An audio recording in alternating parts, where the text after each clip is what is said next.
Assalamualaikum, salam sejahtera, selamat pagi anak-anak. Bagaimana kabarnya hari ini? Tentu dalam keadaan sehat semua ya. Sebelum memulai pembelajaran hari ini, kita berdoa dulu ya, agar pembelajaran yang kita terima dapat bermanfaat. Berdoa selesai, tetap semangat belajar jarak jauh anak-anak. Yuk kita mulai belajarnya. Setelah Udin dan teman-teman memetik jambu, Dayu dan Mei datang. Lalu mereka mengajak untuk bermain simpai bersama. Mereka bermain simpai bergantian dengan gembira. Mereka sangat asyik bermain simpai sampai mereka lelah dan haus. Kemudian Udin mempunyai ide untuk membuat jus jambu yang segar dari hasil memetik jambu bersama. Lalu mereka membuat jus jambu biji. Mereka membagi tugas. Beni, Udin, dan Edo bertugas memetik jambu. Lani, Siti, Dayu, dan Mei menyiapkan alat dan bahan yang diperlukan. Alat dan bahan yang diperlukan yaitu blender atau alat pemotong dan penghancur buah, gelas, pisau, sendok, alat penyaring, es batu, gula, dan susu. Ini semua adalah alat dan bahan yang digunakan untuk membuat jus jambu biji. Sekarang kita lihat bagaimana cara membuat jus jambu biji. Mari kita lihat bersama cara membuatnya. Setelah jambu dipetik dan alat disiapkan, mereka membuat jus bersama-sama. Dengan membagi tugas, membuat jus akan menjadi mudah dan cepat selesai. Ibu Udin juga turut membantu mereka. Pertama, jambu yang telah dicuci dikupas terlebih dahulu. Jambu lalu dipotong menjadi bagian kecil. Kemudian masukkan ke dalam blender. Tidak lupa ditambahkan gula, es batu, susu, dan air secukupnya. Setelah di blender, jus tersebut disaring lalu dimasukkan ke dalam gelas. Nah, setelah itu jus siap untuk diminum. Denny dan teman-teman sangat senang. Nah, adik-adik, tadi ada beberapa alat dan bahan yang digunakan untuk membuat jus. Sekarang kita kelompokkan ya benda-benda ini termasuk benda padat atau benda cair. Nah, sebelum kita mengelompokkan benda-bendanya, kita ingat-ingat lagi apa sih benda padat, apa sih benda cair. Yuk kita simak sama-sama. Benda padat. Benda padat banyak terdapat di sekitar kita.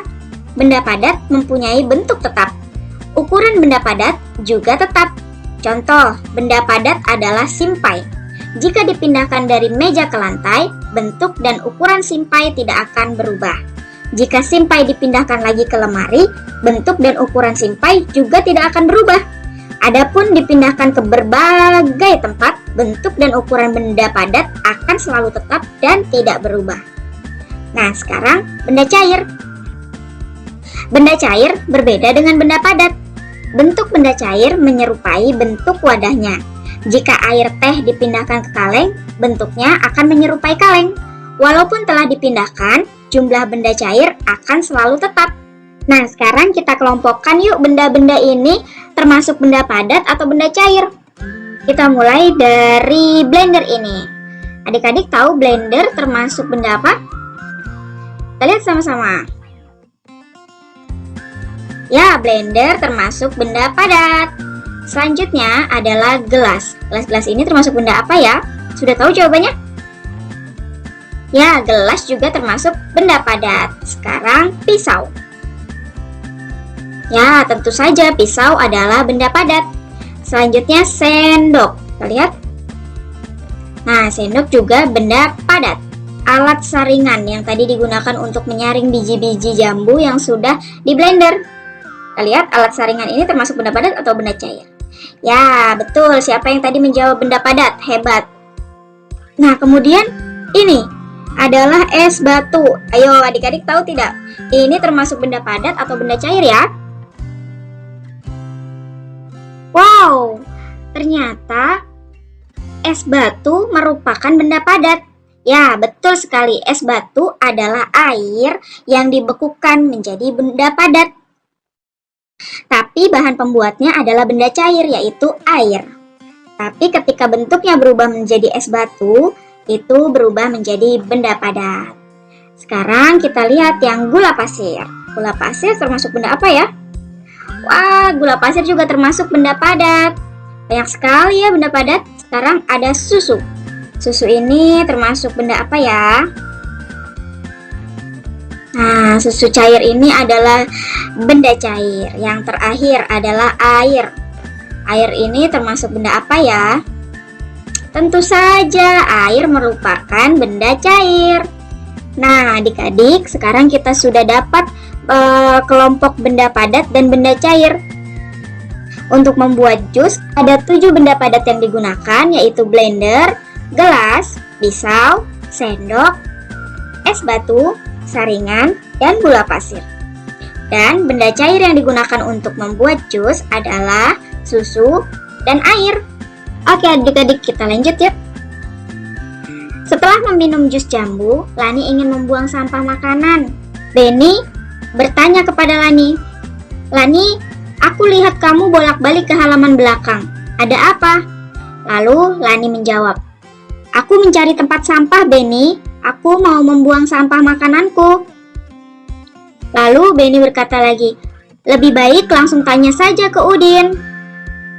Lalu Lani menjawab, "Oh iya." Kemudian Lani memanggil Udin.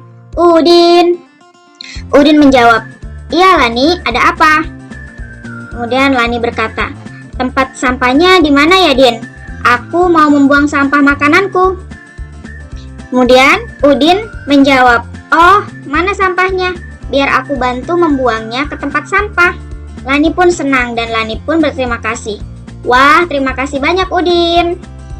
Nah, jadi adik-adik, ketika kita bermain di rumah teman, jika kita mau melakukan sesuatu atau memerlukan sesuatu, kita harus tanya atau meminta izin kepada pemilik rumah tersebut.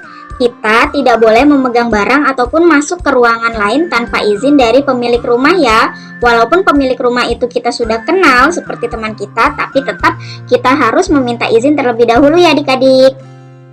Sekarang kita hitung yuk jambu-jambu yang sudah dipetik. Adik-adik perhatikan ya, di sini kita hitung ada berapa? 1, 2, 3. Ada 3 jambu. Di sini juga ada 3 jambu. Nah, bentuk perkaliannya seperti biasa kita hitung dulu. Kelompoknya ada berapa? 1, 2. Berarti bentuk perkaliannya adalah 2 dikali isinya ada berapa? 1, 2, 3. 2 kali 3. Nah, sekarang kita buat bentuk penjumlahannya. Berarti jika 2 kali 3 artinya 3-nya ada 2. 3 ditambah 3 sama dengan 3 ditambah 3 adalah 6. Nah, kakak punya contoh selanjutnya. Ini ada 2 kelompok jambu lagi. Sekarang masing-masing kelompoknya ada 4 buah jambu. Berarti kita buat bentuk perkaliannya. 2 dikali 4. Dan bentuk penjumlahannya adalah 4 ditambah 4 sama dengan 8. Jadi setelah kita lihat tadi 2 kali 3 sama dengan 3 ditambah 3 sama dengan 6. 2 kali 4 sama dengan 4 ditambah 4 hasilnya 8.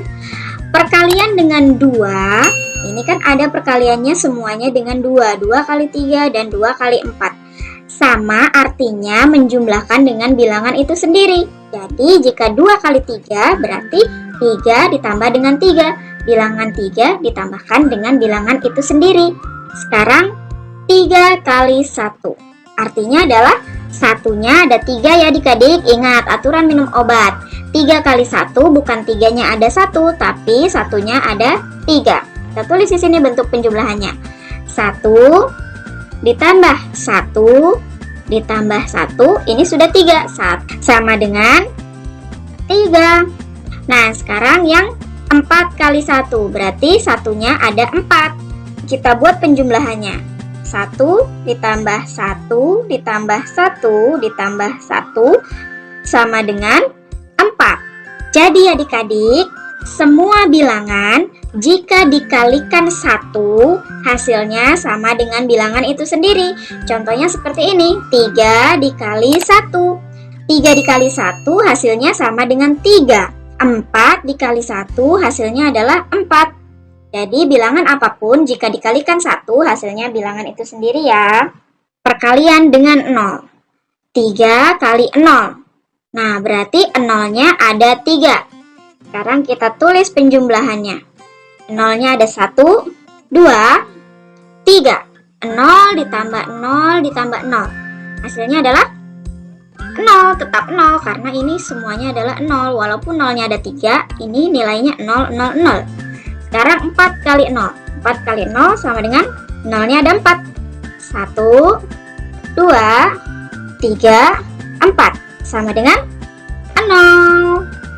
Nah, jadi adik-adik, semua bilangan jika dikalikan 0, maka hasilnya tetap 0. Walaupun bilangannya banyak, tapi jika dikalikan dengan 0, maka hasilnya tetap 0. Ayo anak-anak kerjakan soal-soal latihan berikut ini. Jawablah dengan jujur dan mandiri.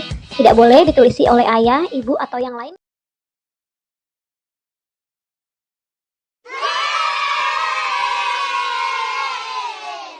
Semoga pembelajaran yang diberikan dapat bermanfaat dan mudah dipahami ya anak-anak.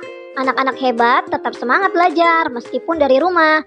Tetap jaga kesehatan dan patuhi protokol kesehatan. Terima kasih untuk ayah bunda yang senantiasa sabar dan semangat mendampingi anak-anak belajar dari rumah. Sampai jumpa.